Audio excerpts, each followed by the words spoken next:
ইয়া ইবাদিয়াল্লাযীনা আসরাফু আলা আনফুসিহিম লা তাকনাতু মির রাহমাতিল্লাহ। আল্লাহ বলেন, হে আমার বান্দা বান্দিরা, আমি আল্লাহর রহমত থেকে নিরাশ হইও না। নিজের উপর জুলুম করেছ, গুনাহকে, নিজের জীবনকে একদম ডুবিয়ে ফেলেছ। নিজের উপরে তো জুলুমের পরে তুমি এবার তোমাকে জালিম মনে করছো, জালিম ভাবছো। আবার মনে মনে ভাবছো হয়তোবা আল্লাহর পক্ষ থেকে তুমি মাফি নাও পেতে পারো। আল্লাহ পাক আপনাকে ডাকলেন, আমাকে ডাকলেন, ইয়া ইবাদি বলে, হে আমার বান্দা বান্দিরা। এখন আল্লাহ যে ডাক দিলেন, হে আমার বান্দা বান্দিরা, আমিও কি এই বান্দা বান্দিদের অন্তর্ভুক্ত হতে পারলাম কি পারলাম না?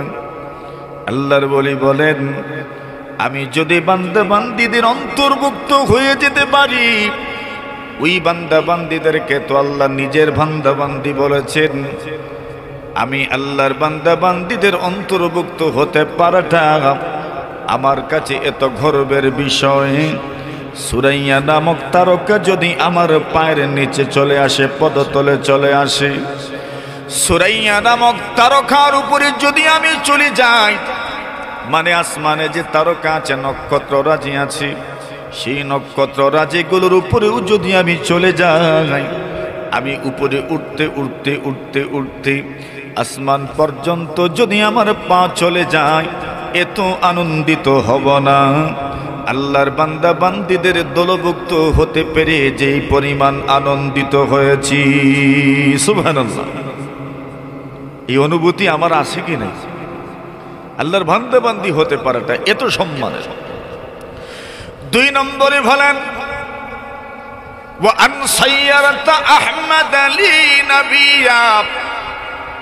আল্লাহর বান্দা বলেন, 2 নম্বরে যেই কারণে আমি আমাকে সম্মানিত মনে করি, আপনার যে নিয়ামত প্রাপ্ত হয়ে নিজেকে গর্বিত মনে হয়, 2 নম্বর গুণ হলো মুহাম্মদুর রাসূলুল্লাহ সাল্লাল্লাহু আলাইহি ওয়াসাল্লামের উম্মত হওয়ার সৌভাগ্য আপনি আমাকে দান করেছেন। এটা এমন একটা গুণ, এই নিয়ামত পাওয়ার পরে যদি অন্য যে কোনো নিয়ামত, যে নিয়ামতের সাথে তুলনা করা হয়, এমনকি তারকার উপরেও যদি আমি চলে যাই, আমি সম্মানিত হতে হতে উপরে উঠতে উঠতে যদি সুরাইয়া নামক তারকাও আমার পদতলে চলে আসে, আমি এত আনন্দিত হব না? মুহাম্মদুর রাসূলুল্লাহর উম্মত হতে পেরে যেই পরিমাণ আনন্দিত হয়েছি, সুবহানাল্লাহ বলেন। বুঝেছেন? মুহাম্মদুর রাসূলুল্লাহর উম্মত হতে পারাটা এত গর্বের একটা বিষয় যে আমি এত উপরেও যদি উঠে যাই, এত আনন্দিত হব না যে পরিমাণ আনন্দিত হয়েছি মুহাম্মদুর রাসূলুল্লাহ সাল্লাল্লাহু আলাইহি ওয়াসাল্লামের উম্মত হতে পেরে। এবার আসেন, আমার রাসূল সাল্লাল্লাহু আলাইহি ওয়াসাল্লাম এই দুনিয়াতে যে আসলেন, রাসূলের আসার লক্ষ্য উদ্দেশ্যটা বা কি? আর নবী আকরাম সাল্লাল্লাহু আলাইহি ওয়াসাল্লাম এই পৃথিবীর জন্য তার অবস্থানটা কোন পর্যায়ের, সেই কথাটা আমরা কয়েক মিনিটের ভিতরে আলোচনা করব ইনশাআল্লাহুল আজিজ। মুহাম্মদুর রাসূলুল্লাহর মিশন কি? মুহাম্মদুর রাসূল কেনই বা দুনিয়াতে আসলেন? উনি এই দুনিয়াবাসীর জন্য কোন পর্যায়ের মানুষ? আল্লাহর রাসূল নিজেই বলছেন, এই দুনিয়াতে আমার আশাটা দুনিয়ার মানুষের জন্য আল্লাহর পক্ষ থেকে সবচাইতে বড় উপহার। সুবহানাল্লাহ বলে, আল্লাহর পক্ষ থেকে দুনিয়াবাসীর জন্য সবচেয়ে বড় কি উপহার?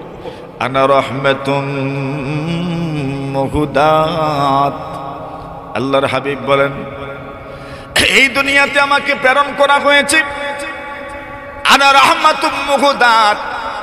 এই দুনিয়াবাসীর জন্য আমি রহমত, এই দুনিয়াবাসীর জন্য আমি শান্তির প্রতীক, ওই দুনিয়াবাসীর জন্য আমি দয়ার প্রতীক, এই দুনিয়াবাসীর জন্য আমি রহমতের মূর্ত প্রতীক।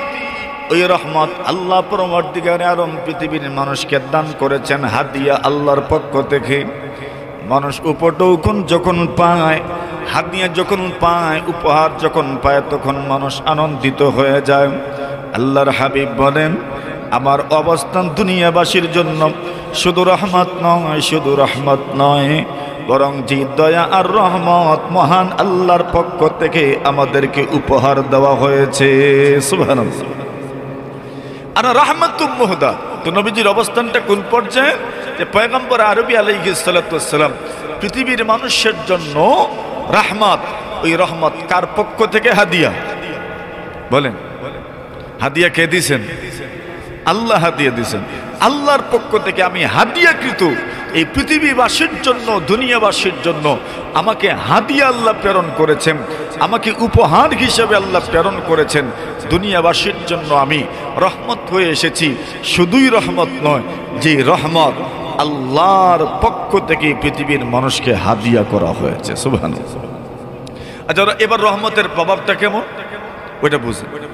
আল্লাহ পরওয়ারদিগারে আলম নিজেকে কোরআনে মাজিদের মধ্যে নিজের যতগুলো গুণ বর্ণনা করেছেন, সেই গুণগুলোর মধ্য থেকে রহমান নামক গুণটাকে আল্লাহ পাক সবচেয়ে বেশি উপস্থাপন করেছেন।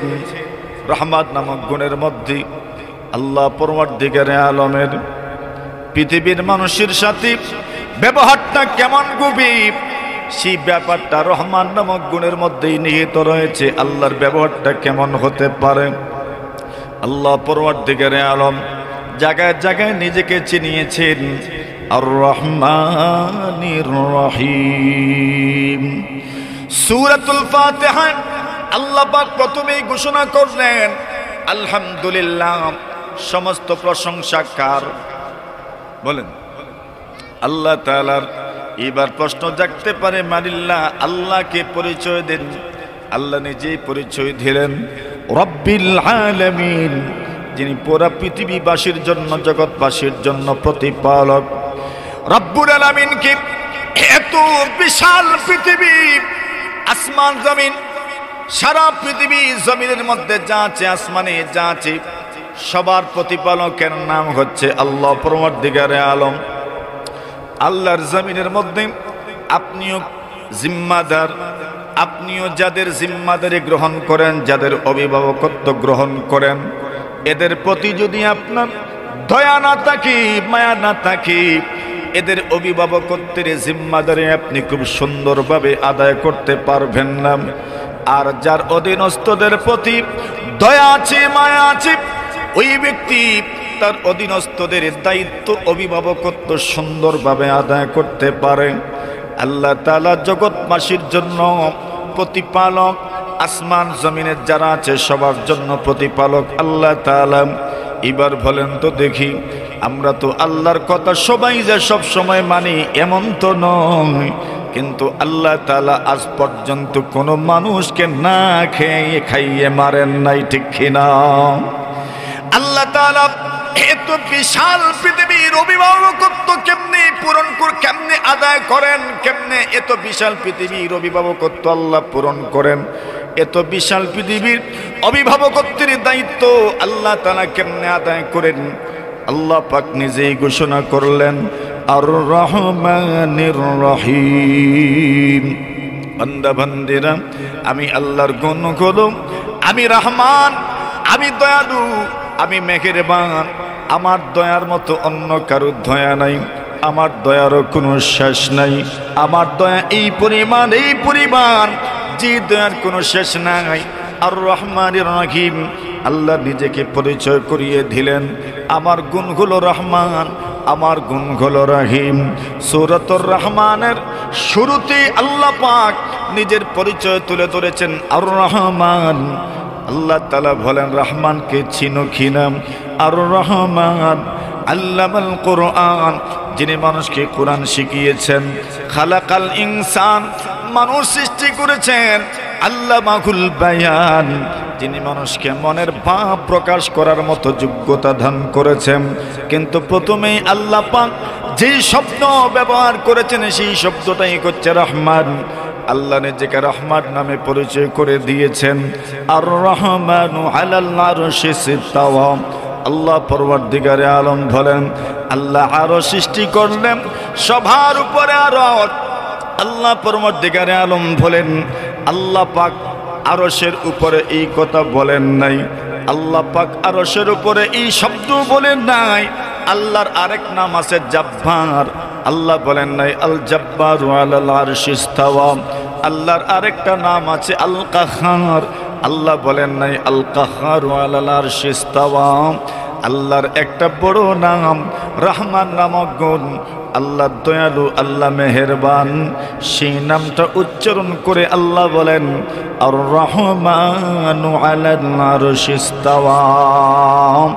আরশের উপরে মহান আল্লাহ পাক যিনি রহমান, সেই মহান রহমান আল্লাহ পরওয়ারদিগারে আলম আরশের উপরে সমাসীন হয়েছেন। সুবহানাল্লাহ।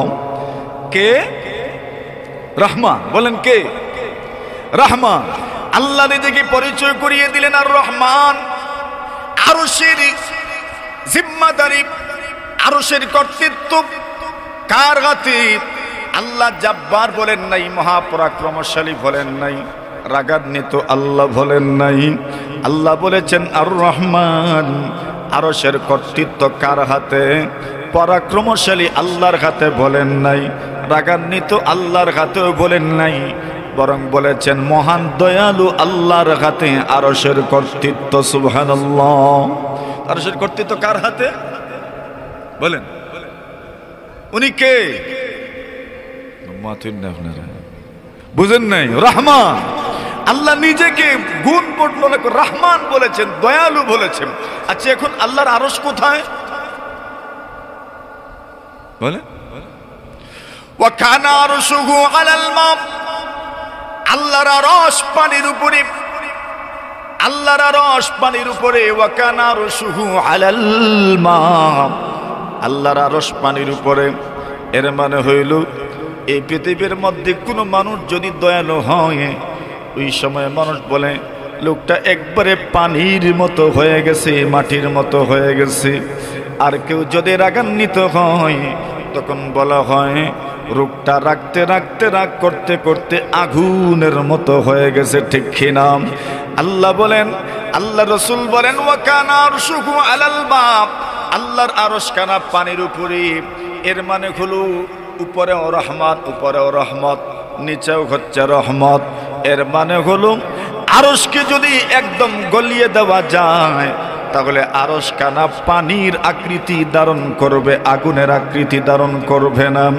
আগুনের আকৃতি যদি ধারণ করত, তবে বুঝা যেত আল্লাহর আরশ মনে হয় জাহান্নামের উপরে। না না, আল্লাহর রাসূল বলছেন ওয়া কানা আরশুহু আলাল মা। আল্লাহর আরশ হচ্ছে পানির উপরে, মানে নিচেও রহমত, উপরেও রহমত। আবার আরশের মধ্যে যা লিখিত আছে, সেই জায়গার মধ্যে যা লিখে রাখা হয়েছে, সেই কথাটাও রহমতের কথা আল্লাহ লিখে রেখেছেন। আল্লাহর হাবিব সাল্লাল্লাহু আলাইহি ওয়াসাল্লাম বলেন ইন্নাল্লাহা লাম্মা কাদাল খালকা। আল্লাহ পরমার্দিগারে আলম যখন পৃথিবী সৃষ্টি করে ফেললেন, পৃথিবী সৃষ্টি করার পরে কাতাবা কিতাবান ইনদাহু ফাওকাল আরশ। আল্লাহ তাআলা নিজের এখানে একটা কিতাব লিখে রাখলেন। ওই কিতাবখানা আল্লাহ পাক দুনিয়ার কোন নবী রাসূলের উপর নাযিল করেন নাই। আল্লাহ পাক আদম আলাইহিস সালাতু ওয়াস সালাম থেকে মুহাম্মদুর রাসূলুল্লাহ সাল্লাল্লাহু আলাইহি ওয়াসাল্লাম পর্যন্ত কোন নবী রাসূলের উপর আল্লাহ পাক ওই কিতাব নাযিল করেন নাই। ওয়া হুয়া ইনদাহু ফাওকাল আরশ। ওই কিতাবখানা আরশের মধ্যে আল্লাহ তাআলার কাছে একমাত্র আছে, দুনিয়ার কোনো মানুষের কাছে নাই। এবার প্রশ্ন তো জাগবে, ওই কিতাবের মধ্যে কি লেখা আছে? আল্লাহর হাবিব সাল্লাল্লাহু আলাইহি ওয়াসাল্লাম বলেন ওই কিতাবের মধ্যে লেখা আছে ইন্না রাহমাতি সাবাকাত গাদাবি। এরে বান্দা বান্দি শুনো, আমার গুসার চাইতে আমার রহমত হাজার হাজার কোটি গুণ বেশি। সুবহানাল্লাহ। এর মানে আপনি দেখেন আল্লাহ তাআলা রাসূলকে এই পৃথিবীবাসীর জন্য প্রেরণ করেছেন। রাসূলের এই দুনিয়াতে আসাটা কেন? রহমত হিসাবে। কোন ধরনের রহমত? বলে আল্লাহর পক্ষ থেকে হাদিয়া, আল্লাহর পক্ষ থেকে উপহার, আল্লাহর পক্ষ থেকে উপঢৌকন। এই হাদিয়া হিসাবে রাসূল দুনিয়াতে আসলেন। আল্লাহর গুণ কি? বলে আল্লাহর সবচেয়ে বড় গুণ হইল আর রহমান। আল্লাহ তাআলা রহমান, আল্লাহ তাআলা দয়ালু। বলে আল্লাহ তাআলা যে দয়ালু, আরশ তো আল্লাহর নিয়ন্ত্রণে, ওই আরশ আল্লাহর নিয়ন্ত্রণে, এই কথাটা বুঝাতে গিয়ে আল্লাহ বলছেন আর রহমানু আলাল আরশি ইস্তাওয়া। আবার আল্লাহর আরশ কানা পানির উপরে, এর মানে পানিও তো রহমতের বহিঃপ্রকাশ। আল্লাহ রসুল বলছেন ওয়াকানা আরশুহু আলাল মা। আর পৃথিবীর মধ্যে স্থল বেশি না জল বেশি? কি বেশি? জল বেশি। তো ওয়াকানা আরশুহু আলাল মা, আরেকদিকে ইঙ্গিত করলেন আল্লাহর রহমত বেশি। আবার যেই কিতাবটা আল্লাহ তাআলা নিজের কাছে লিপিবদ্ধ অবস্থায় রেখেছেন, কারো উপর নাজিল করেন নাই, কোনো মানুষকে দেন নাই, কোনো নবী রাসূলের উপর আল্লাহ অবতীর্ণ করেন নাই, ওই কিতাবের মধ্যেও কি লেখা আছে? ওই কিতাবের মধ্যেও লেখা আছে সুবহানাল্লাহি ওয়া বিহামদিহি সুবহানাল্লাহিল আযীম। ওই কিতাবের মধ্যে লেখা ইন্না রাহমাতি সাবাকাত গাদাবি, আমার গুসার চাইতে আমার রহমত, বলেন আমার গুসার চাইতে আমার রহমত বেশি। এটার প্রমাণ কি? এটার প্রমাণ হইল জান্নাত 8টা আর জাহান্নাম কয়টা? বলেন জান্নাত কয়টা, জাহান্নাম? আচ্ছা, এর মানে কি জান্নাত 8টা বানানোর কি দরকার?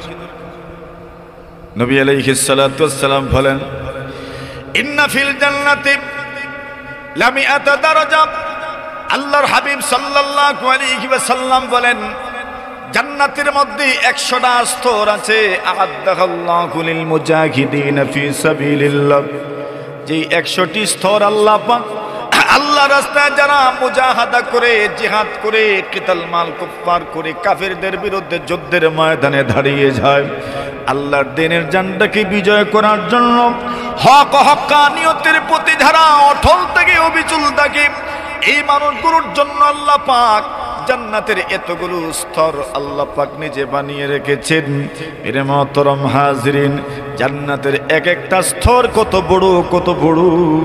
আল্লাহ রাসূল বলেন লাউ আন্নাল আলামিন, পুরা পৃথিবীর মানুষ যদি জান্নাতের একটা স্তরে ঢুকে যায়, আল্লাহর হাবিব বলেন লা ওয়াসিআতুহুম, জান্নাতের একটা স্তর, সারা পৃথিবীর সব মাখলুক যদি জান্নাতের একটা স্তরে ঢুকে যায়, জান্নাতের একটা স্তরে ঢুকে যাওয়ার পরেও আল্লাহু আকবার, জান্নাতের একটা স্তর সারা পৃথিবীর সমস্ত মাখলুক মিলেও ভরতে পারবে না। সুবহানাল্লাহ! এত বিশাল বিশাল স্তর, তাও কয়টা? 100টা স্তর আল্লাহ তাআলা জান্নাতের মধ্যে সৃষ্টি করে রেখেছেন। সবার যদি এক স্তরেই জায়গা হয়ে যায়, তো জান্নাত 8টা কি দরকার? এক একটার মধ্যে যদি এতগুলো স্তর হয়, তো আর আবার জাহান্নাম 7টা, জান্নাত 8টা, বলে একটা বাড়ায়া আল্লাহ তাআলা সেই দিকে ইঙ্গিত করলেন, ও বান্দা বান্দি আমার, তুমি তোমার জীবন চলার পথে তুমি নিরাশ হয়ে যেও না। আমার জান্নাত হচ্ছে আমার রহমতের বহিঃপ্রকাশ, আর জাহান্নাম হচ্ছে আমার গুসার বহিঃপ্রকাশ। সুতরাং জান্নাত একটা বাড়িয়ে আমি সেদিকেই ইঙ্গিত করলাম, আমার গুসার চাইতে আমার রহমত। বলেন আমার গুসার চাইতে আমার রহমত বেশি, সেই দিকেই আল্লাহ ইঙ্গিত করছেন। তাহলে আমরা এখন এই পুরোটা সবগুলো কথার থেকে আমাদের বুঝে আসলো আল্লাহর রাসূল এই দুনিয়াতে এসেছেন, ওনাকে পাঠানো হয়েছে পৃথিবীর মানুষের জন্য রহমত স্বরূপ। আবার কেমন রহমত? যে আল্লাহর পক্ষ থেকে হাদিয়া, আল্লাহর পক্ষ থেকে উপহার। পয়গম্বরে আরবি সাল্লাল্লাহু আলাইহি ওয়াসাল্লাম অন্য হাদিস শরীফের মধ্যে বলেন ইন্নাল্লাহা বা'আসানি রাহমাতান লিল আলামিন ওয়া হুদাল লিল আলামিন। নবীজি সাল্লাল্লাহু আলাইহি ওয়াসাল্লাম বলেন আল্লাহ পাক আমাকে এই পৃথিবীবাসীর জন্য রহমত হিসেবে প্রেরণ করেছেন, পৃথিবীর মানুষের জন্য হিদায়াত হিসেবে আল্লাহ তাআলা আমাকে প্রেরণ করেছেন। শুধু শুধু মানুষের জন্য, জিন্নাতের জন্যই রহমত নয়, বৃক্ষ তরুলতা, সাগর নদী, আরো যত মাখলুক আল্লাহর দুনিয়াতে বিদ্যমান আছে সবার জন্য পয়গম্বর আলাইহিস সালাতু ওয়াস সালাম রহমত। নবীজি সাল্লাল্লাহু আলাইহি ওয়াসাল্লাম বলেন আল্লাহ পাক আমাকে পৃথিবীর মানুষের জন্য রহমত স্বরূপ প্রেরণ করেছেন। পৃথিবীর মানুষের জন্য আল্লাহ পাক আমাকে হিদায়াত স্বরূপ প্রেরণ করেছেন। এটা হলো পয়গম্বর আলাইহিস সালাতু ওয়াস সালামের দুনিয়াতে আসার সবচেয়ে বড় কারণ রহমত হিসাবে আল্লাহ প্রেরণ করেছেন। ওই রহমতের প্রভাবটা কেমনে এই রহমতের প্রভাবটা পৃথিবীর মানুষের মধ্যে সৃষ্টি হয়েছিল। আল্লাহ রসুল বলেন, রসুলের সবচেয়ে বড় সাহাবীর নাম হচ্ছে আবু বকর সিদ্দিক রাদিয়াল্লাহু তাআলা আনহু। আবু বকর সিদ্দিক রাদিয়াল্লাহু তাআলা আনহুর হাজার হাজার লক্ষ লক্ষ কোটি কোটি গুণ ওনার আছে, কিন্তু সব গুণগুলোর মধ্য থেকে সর্বাপেক্ষা শ্রেষ্ঠ গুণ যেটা, সেই শ্রেষ্ঠ গুণটা রসুল নিজেই উল্লেখ করেছেন। আরহামু উম্মতি বি উম্মতি আবু বকর, আমার উম্মতের জন্য সবচেয়ে বেশি দয়ালু পুরুষ হচ্ছেন আবু বকর সিদ্দিক। সুবহানাল্লাহ। এখন দেখেন আল্লাহ রহমান, ওনার গুণ রহমান। আল্লাহ তাআলা রসুলকে প্রেরণ করেছেন রহমত হিসাবে। রহমতের প্রভাবটা কিভাবে বিস্তার হয়েছে, সবচেয়ে বড় সাহাবী যিনি, ওনার নাম আবু বকর সিদ্দিক রাদিয়াল্লাহু তাআলা আনহু। ওনার সবচেয়ে বড় গুণ হইল আরহামু উম্মতি বি উম্মতি আবু বকর। উনি হচ্ছেন এই উম্মতের জন্য সবচেয়ে বেশি রহমতওয়ালা, সবচেয়ে বেশি দয়াবান। সুবহানাল্লাহ বলেন। কি পরিমাণ দয়াবান! ছোট্ট একটা ঘটনা আপনাদেরকে শুনে, ছোট্ট একটা ঘটনা। একদিন হযরত ওমর রাদিয়াল্লাহু তাআলা আবু বকর সিদ্দিক রাদিয়াল্লাহু তাআলা নিজে বলছেন, ওমর একদিন আমার উপর রাগান্বিত হয়ে গেলেন। আমি ওমরকে কিছু কথা বলে ফেলেছি। কথাগুলো বলার পরে আমি নিজেই অনুভব করছিলাম ওমর রাগান্বিত হয়ে গেছেন। তো কেউ যদি রাগান্বিত হয়ে যান তো উচিত হইল রাগ ভাঙ্গানো। কি করা? আমরা তো বলি এটা রাগ করো, থাকো তুমি, কিন্তু উচিত কি? রাগ ভাঙ্গানো। যিনি রাগ ভাঙ্গাবেন, যিনি আগে কথা বলবেন, আল্লাহ রসুল বলছেন ওই ব্যক্তিকে আল্লাহ পরওয়ারদিগারে আলম আত্মীয়তার সম্পর্ক রক্ষাকারী, বন্ধুত্বের সম্পর্ক রক্ষাকারী, অপর মুমিনের সাথে সুন্দর আচরণকারী, সুন্দর ভাষায় কথা বলার কারণে তার আমলনামা আল্লাহ সওয়াব দিয়ে ভরপুর করে দিবে। আমরা তো আরো উল্টা রাগ করি, ইগো দেখাই। আবু বকর সিদ্দিক বড়, সব দিক বিবেচনায় বড়, সামগ্রিক দিক বিবেচনায় আবু বকরের ধারে কাছেও তো কেউ না। আবু বকর সিদ্দিক বলেন, আমি উমরের পিছনে পিছনে গেলাম রাগ ভাঙ্গানোর জন্য। সুবহানাল্লাহ বলবেন না? উমরের পিছনে পিছনে আমি যাচ্ছি রাগ ভাঙ্গানোর জন্য। আল্লাহর হাবিবের সাহাবী ওমর রাগতে একটু বেশি। ওমর রাদিয়াল্লাহু তাআলা আনহু উনি আর কথাই বলেন না। আবু বকর সিদ্দিক বলেন, আমাকে ক্ষমা করে দাও, ক্ষমা চাওয়া মহৎ গুণ, ক্ষমা করে দেওয়া মহৎ গুণ, ক্ষমা করে দেওয়া মহৎ গুণ, ক্ষমা চাওয়া মহৎ গুণ, মাফ চাওয়া বড় গুণ, মাফ করে দেওয়া বড় গুণ। ওমর রাদিয়াল্লাহু তাআলা আনহু উনি কথাই বলেন না, মাফ তো করলেনই না, কথাই বললেন না। আবু বকর সিদ্দিক এরপর পিছনে পিছনে যেতে থাকেন। শেষ পর্যন্ত ওমর রাদিয়াল্লাহু তাআলা ঘরে ঢুকে দরজাটাও বন্ধ করে দিলেন। এইবার তো দরজা ভেঙে তো আর ঘরে প্রবেশ করার কোনো সুযোগ নাই। আবু বকর মনে মনে ভাবলেন, আমি তো আমার যতটুকু জিম্মাদারি ছিল, যা করার ছিল তা করেছি। ওমর যদি ঘরের দরজা বন্ধ করে ফেলেন তবে ওনার রাগ আর কে ভাঙ্গাবে? আল্লাহর নবীর সাহাবী আবু বকর সিদ্দিক রাদিয়াল্লাহু তাআলা আনহু উনি ফেরত চলে আসলেন। বাড়িতে না গিয়ে সুজা পয়গম্বরে আরবি সাল্লাল্লাহু আলাইহি ওয়াসাল্লামের খেদমতে চলে গেলেন। একটু পরেই যখন উমরের গুসা শান্ত হলো, উমরও চিন্তায় পড়ে গেলেন, আবু বকর আমার পিছনে পিছনে আসলেন, কিন্তু আমি ওনার কথার দিকে প্রক্ষেপ করি নাই, আমি ওনার কথা লক্ষ্য করি নাই, শুনি নাই। উনি আমার কাছে বড় হওয়া সত্ত্বেও বারবার ক্ষমা চেয়েছেন, আমি ক্ষমা করি নাই। উনি তো বাড়িতে যাবেন না।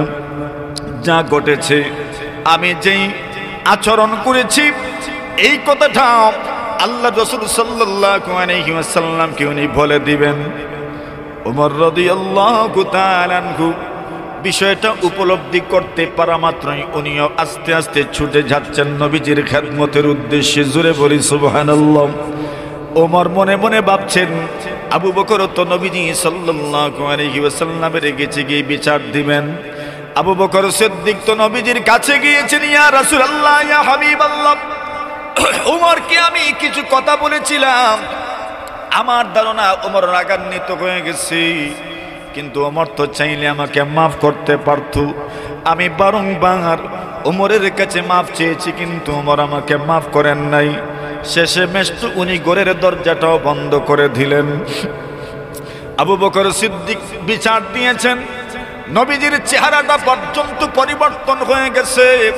আল্লাহ রাসূল সাল্লাল্লাহু আলাইহি ওয়াসাল্লাম যখন রাগান্বিত হতেন, ইদা গাদিবা, আল্লাহ রাসূল যখন রাগান্বিত হতেন, ইহমাররা ওয়াজহুহু, আল্লাহর পয়গম্বরের চেহারা লাল হয়ে যেত। ইহমাররাত ওয়াজনাতাহু, আল্লাহ রাসূলের দুইটা গাল, দুইটা গন্ডদেশ লাল হয়ে যেত। আল্লাহ রাসূল সাল্লাল্লাহু আলাইহি ওয়াসাল্লাম রাগান্বিত হলেন, খুশি হলেন, আপনার আমার চেহারার মধ্যে রাগ এবং খুশির প্রভাব যেমন প্রস্ফুটিত হয়, নবীজির চেহারার মধ্যে রাগ এবং খুশির এই অবস্থাটা প্রস্ফুটিত হতো।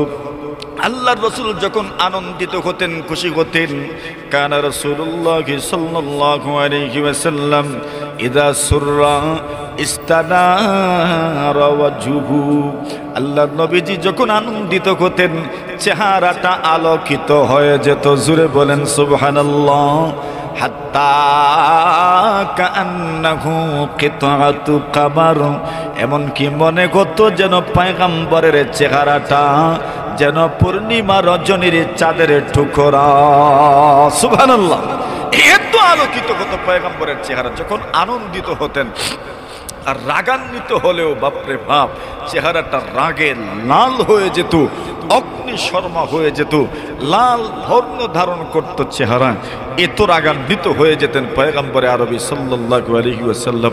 এখন এখানে তো রাসূল আবু বকর সিদ্দিক যখন পুরোটা ঘটনা বর্ণনা করেছেন, নবীজি রাগান্বিত হয়ে গেলেন। ওমর কি করলো?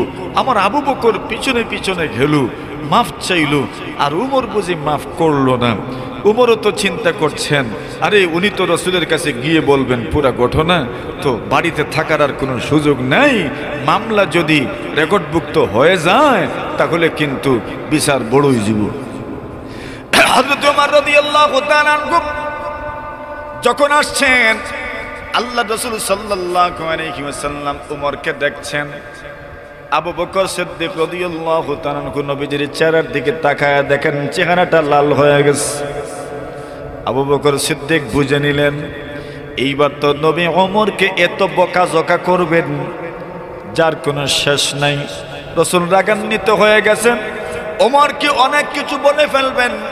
এই জন্য আবু বকর সিদ্দিক রাদিয়াল্লাহু তাআলা আগ বেড়ে বলেন, ইয়া রাসূলুল্লাহ, আল্লাহর নবীজি গো, দোষ আমার, ওমরের দোষ নয়, আমি দোষ করেছি।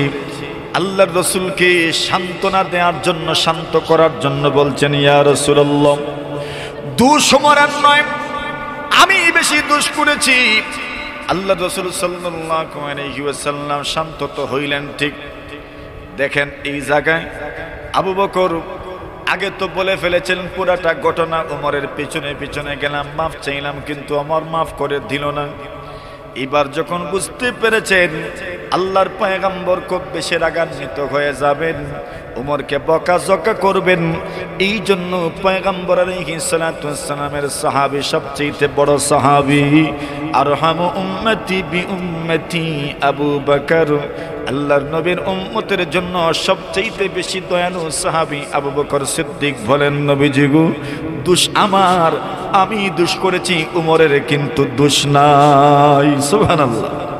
আরহামু উম্মতি বি উম্মতি আবু ইমাম বুখারী রাহমাতুল্লাহ আলাইহি মানাকিব আবি বকর সিদ্দিক হাদিস উল্লেখ করেছেন। রাসূল আকরাম সাল্লাল্লাহু আলাইহি ওয়াসাল্লাম এরপরে উম্মতকে সতর্ক করে বললেন, আরে উম্মত, তোমরা কি জানো আমার আবু বকরকে তোমরা কষ্ট দিবা? এটা হতেই পারে না। সুবহানাল্লাহ বলেন। কেন?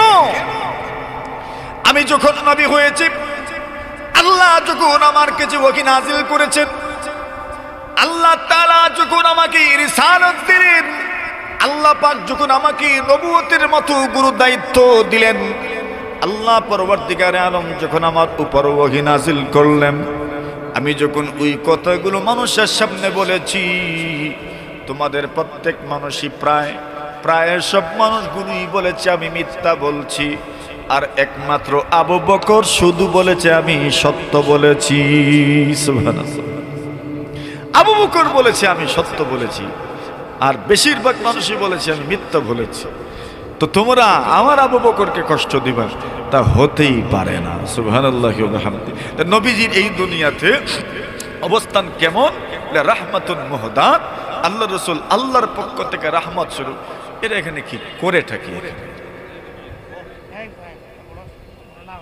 যাও এখান থেকে, যাও যাও, উড়ো। আরে যাও না তোমরা, ওই কাজ করো, গিয়ে যাও। আরহামু উম্মতি বিউম্মতি আবু বকর। আল্লাহর হাবিব সাল্লাল্লাহু আলাইহি ওয়াসাল্লাম বলেন, আমার উম্মতের জন্য সবচেয়ে বেশি দয়ালু হচ্ছেন আবু বকর সিদ্দিক। আল্লাহ তাআলা নিজে রহমান রাসূলকে প্রেরণ করলেন, ওয়ামা আরসালনাকা ইল্লা রাহমাতাল লিল আলামিন। আল্লাহ রাসূল নিজেই বলছেন, ইন্নাল্লাহা বাআসানি রাহমাতাল লিল আলামিন ওয়া হুদাল লিল আলামিন, আনা রাহমাতুম মুহদাত। রহমতের প্রভাব কেমন ছিল? আর রহমানু আলাল আরশি ইস্তাওয়া ওয়া কানা আরশুহু আলাল মা। আল্লাহর রহমান ইনি হচ্ছেন আরশের কর্তৃত্ব যার হাতে, আবার আল্লাহর আরশ কেন পানির উপরে, মানে রহমতের উপরে, সব দিকে রহমত আর রহমত। রহমতের প্রভাবটা কেমন ছিল? আরশের মধ্যে যেই কিতাবটা সংরক্ষিত আছে, সেই কিতাবের মধ্যেও লিখিত আছে, ইন্না রহমাতি সাবাকাত গযবি। জান্নাত হচ্ছে 8টা, জাহান্নাম হচ্ছে 7টা। মানে আল্লাহ জান্নাত একটা বাড়িয়ে দিয়ে ঘোষণা করতে চান, ইঙ্গিত করতে চান, তোমরা মনে রেখো আমি আল্লাহর গুসার চাইতে আমার রহমতের প্রভাবটা হচ্ছে বেশি।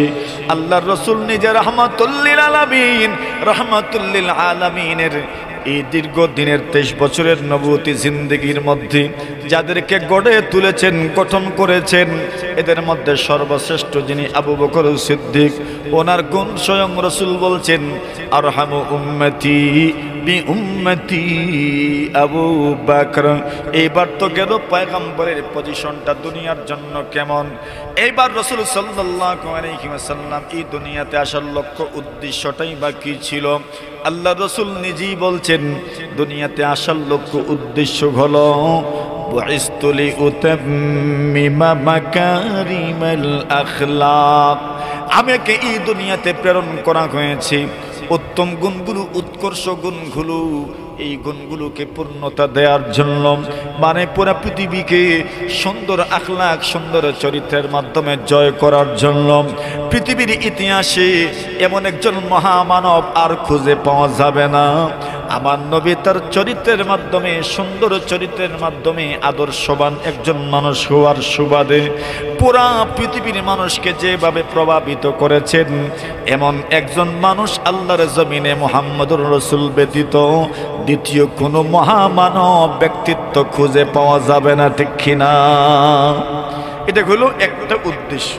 আরেকটা উদ্দেশ্য হচ্ছে রাসূল নিজে বলছেন, ইন্নামা বুইসতু মুআল্লিমা। আমি দুনিয়াতে এসেছি শিক্ষক স্বরূপ। আমার কাজ হইল শিক্ষকতা। আমি পৃথিবীর মানুষকে শেখানোর জন্য এসেছি।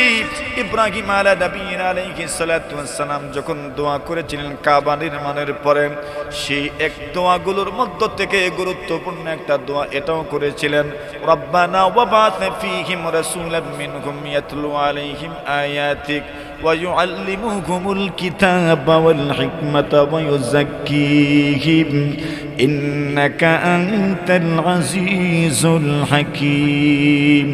রব্বুল আলামিন আল্লাহ, আপনি যেই উম্মত দিবেন, যেই উম্মতের জন্য আমি আর ইসমাইল দোয়া করে যাচ্ছি, উম্মাতাম মুসলিমা, যেই উম্মতে মুসলিমার জন্য দোয়া করছে, যেই উম্মত হবে কুনতুম খায়রা উম্মাহ উখরিজাত লিন-নাস তা'মুরুনা বিল মা'রুফ যে উম্মত হবে এমন উম্মত যে উম্মত শুধু নিজের জন্য নয় বরং পৃথিবীর মানুষের জন্য, যারা মানুষের হিদায়াতের জন্য কাজ করে যাবে, যারা পৃথিবীর মানুষের আত্মিক উৎকর্ষতা সাধনের জন্য কাজ করে যাবে, যারা পৃথিবীর মানুষদেরকে আত্মিকভাবে উন্নত বানানোর জন্য কাজ করে যাবে, ওই উম্মত শুধু নিজের জন্য নয় বরং এরা অন্যের জন্য কাজ করে যাবে।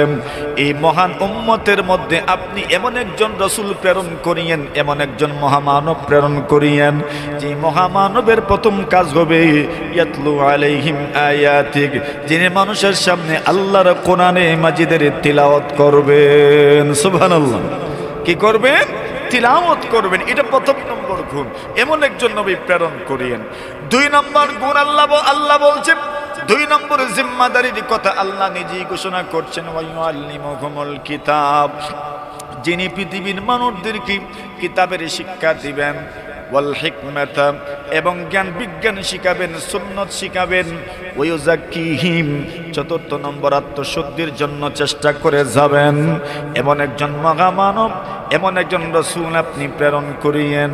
ইন্নাকা আনতাল আজিজুল হাকীম। ইব্রাহিম আলাইহিস সালাতু ওয়াস সালামের দোয়ার ফসল পয়গম্বর আলাইহিস সালাতু ওয়াস সালাম। কেউ তো নবীজিকে প্রশ্ন করেছিল, মা কানা আউয়ালু বাদই আমরিকা ইয়া রাসূলুল্লাহ, ওগো আল্লাহর হাবিব, আপনি যে এই দুনিয়াতে আসলেন, আপনার এই দুনিয়াতে আগমনটা, এই দুনিয়াতে আপনার আশাটা, আপনার এই দুনিয়াতে আসার এই ঘোষণাগুলো কেমনেই বা শুরু হয়েছিল, যদি একটু আমাদেরকে বলতেন। পয়গম্বর বলেন, আনা দাওয়াতু আবি ইব্রাহিম, এই দুনিয়াতে আমার আগমনী বার্তা শুরু হয়েছিল ইব্রাহিম আলাইহিস সালাতু ওয়াস সালাম যখন খানায়ে কাবা নির্মাণ করছিলেন। সেই খানায়ে কাবা নির্মাণের দিন থেকে আমি মুহাম্মদুর রাসূলুল্লাহ দুনিয়াতে আগমনের আলোচনা শুরু হয়ে গিয়েছিল। জুড়ে বলেন সুবহানাল্লাহ। 2 নম্বর বলেন, ওয়া বুশরা ঈসা বি, আল্লাহর নবী ঈসা আলাইহিস সালাতু ওয়াস সালাম, আমি মুহাম্মদের ব্যাপারে, এই দুনিয়াতে আসার ব্যাপারে উনি সুসংবাদ দিয়ে গেছেন উম্মতদেরকে। 3 নম্বর, আমার আম্মা জান উনি স্বপ্নে দেখেছেন, রাআত উম্মি ফিল মানাম, আমার আম্মা স্বপ্নে দেখেছেন, আন্নাহু খারাজা মিনহা নূর, ওনার থেকে এমন এক আলো বের হয়েছে, যে আলোর কারণে পারস্য এবং রোমান সাম্রাজ্য পুরাটাই যেন আলোকিত হয়ে গিয়েছিল। সুবহানাল্লাহ। এই 3 বিষয় আমার এই দুনিয়াতে আগমনের বার্তা বহন করেছে। এই সবগুলোই বাস্তব। ইব্রাহিম নবী দোয়া করেছেন, ঈসা নবী সুসংবাদ দিয়ে গেছেন, বলেছেন মুবাশশিরাম বিরাসূল ইয়াতি মিন বা'দি ইসমুহু আহমদ, আমি এমন একজন নবীর সুসংবাদ দিয়ে যাচ্ছি, ইয়াতি মিন বা'দ, যিনি আমার পরে দুনিয়াতে আসবেন, যার নাম হবে আহমদ, যার নাম মুহাম্মদ।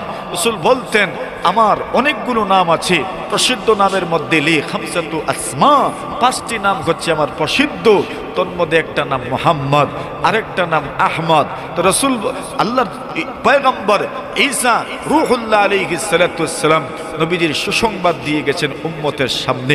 শুধু ঈসা নবী নয়, আদম নবী থেকে ঈসা রূহুল্লাহ আলাইহিস সালাতু ওয়াস সালাম পর্যন্ত সমস্ত নবী রাসূল মুহাম্মদুর রাসূলুল্লাহর এই দুনিয়াতে আগমনের ব্যাপারে সুসংবাদ দিয়ে গেছেন।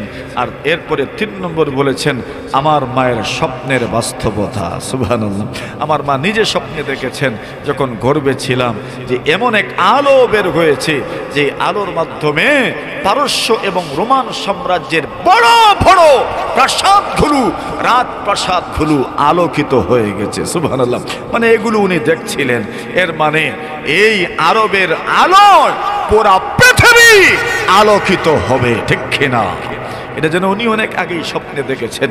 মুহতারাম হাজিরিনে কেরাম, তো আপনি দেখেন নবীজির এই দুনিয়াতে আসার লক্ষ্য উদ্দেশ্যের একটা লক্ষ্য উদ্দেশ্য, মানুষকে সুন্দর চরিত্রে কিভাবে মানুষকে দীক্ষা দেওয়া যায়, কিভাবে মানুষকে উৎকর্ষ গুণগুলোতে কিভাবে অভ্যস্ত করে তোলা যায়, কিভাবে পৃথিবীর মানুষের সামনে সুন্দর আদর্শ রেখে যাওয়া যায়, কিভাবে সামাজিকতা, পারিবারিক সম্পর্ক, সৌহার্দ্যতা, সৌজন্যতা, কিভাবে সামাজিক সৌজন্যতা, কিভাবে রাজনৈতিক সৌজন্যতা, কিভাবে সমাজ পরিচালনার ক্ষেত্রে একজন আরেকজনের প্রতি সহানুভূতিশীল হবেন, সম্মান রাখবেন, নিজের অন্তরে অন্যের প্রতি সম্মান থাকবে, এই সম্মান রক্ষা করে অন্যের সাথে আচরণ করা, এগুলো শেখানোই ছিল মূলত পয়গম্বর আলাইহিস সালাতু ওয়াস সালামের মূল লক্ষ্য বস্তু। কিন্তু এগুলো শেখানোর জন্য তো ওনাকে শিক্ষকত হতে হবে। এজন্য বলছেন রাসূলুল্লাহ বুইসতু মুআল্লিমা, আমি দুনিয়াতে প্রেরিত হয়েছি একজন শিক্ষক স্বরূপ। তো শিক্ষকের কাজ কি? তিলাওয়াত করবেন। শিক্ষকের কাজ কি? কোরআন শিখাবেন, তালিম দিবেন, তালিম করবেন। শিক্ষকের কাজ কি? জ্ঞান বিজ্ঞানে মানুষকে পারদর্শী করে তুলবেন। শিক্ষকের কাজ কি? শুধু আপনি শিখাইলেন, জ্ঞানী বানাইলেন আর আত্মশুদ্ধি করলেন না, তাহলে অ্যাক্সিডেন্টের সমূহ সম্ভাবনা আছে, ঠিক না বেটি? এজন্য আত্মশুদ্ধির মিশনটাকে মজবুতির সাথে পয়গম্বর বাস্তবায়ন করেছেন। এটা ব্রেক শক্তি। এটা কি? ব্রেক শক্তি, নিয়ন্ত্রক শক্তি। গাড়িতে যদি শুধু গতি বেশি থাকে আর ব্রেক থাকে না, তো অ্যাক্সিডেন্ট করার সম্ভাবনা আছে না? না, অ্যাক্সিডেন্ট সম্ভাবনা না, করবেই তো অ্যাক্সিডেন্ট। কেন? যে ওই ব্যক্তির গাড়িতে আপনার গতি আছে কিন্তু কি নাই? ব্রেক নাই, নিয়ন্ত্রণ নাই, তার সব ফিট কিন্তু ব্রেক নাই। কি মনে করেন অ্যাক্সিডেন্ট হবে না? অ্যাক্সিডেন্ট হবে। আত্মশুদ্ধি, নিয়ন্ত্রক শক্তি, আত্মশুদ্ধি যদি হয়ে যায় তবে উম্মত নিয়ন্ত্রিত থাকবে। যদি আত্মশুদ্ধি থাকে না, তাহলে যে যত বেশি এক্সপার্ট হবে, আপনার মনে করেন ভার্চুয়াল জগতে, ইন্টারনেটের জগতে, যদি তার আত্মশুদ্ধি না থাকে, তাহলে তার নষ্ট হয়ে যাওয়ার জন্য বস এতটুকুই যথেষ্ট। কথা বলেন ঠিক না? কম্পিউটার যে যত বেশি জানবে, মনে করেন আত্মশুদ্ধি যদি না থাকে, তাহলে তার মন তাকে এমন একদিকে নিয়ে যাবে, জীবনটাই তার শেষ হয়ে যাবে। কথা বলেন ঠিক না? এজন্য আত্মশুদ্ধি। রাসূল বলছেন বুইসতু মুআল্লিমা, দুনিয়াতে আসার লক্ষ্য উদ্দেশ্যের আরেকটা লক্ষ্য উদ্দেশ্য হলো এই দুনিয়াতে আমি শিক্ষক হিসাবে প্রেরিত হয়েছি। সুবহানাল্লাহি ওয়া বিহামদিহি। মেরে মুহতারাম হাজিরিনে কেরাম, কথা আমি আর দীর্ঘায়িত করছি না, করব না।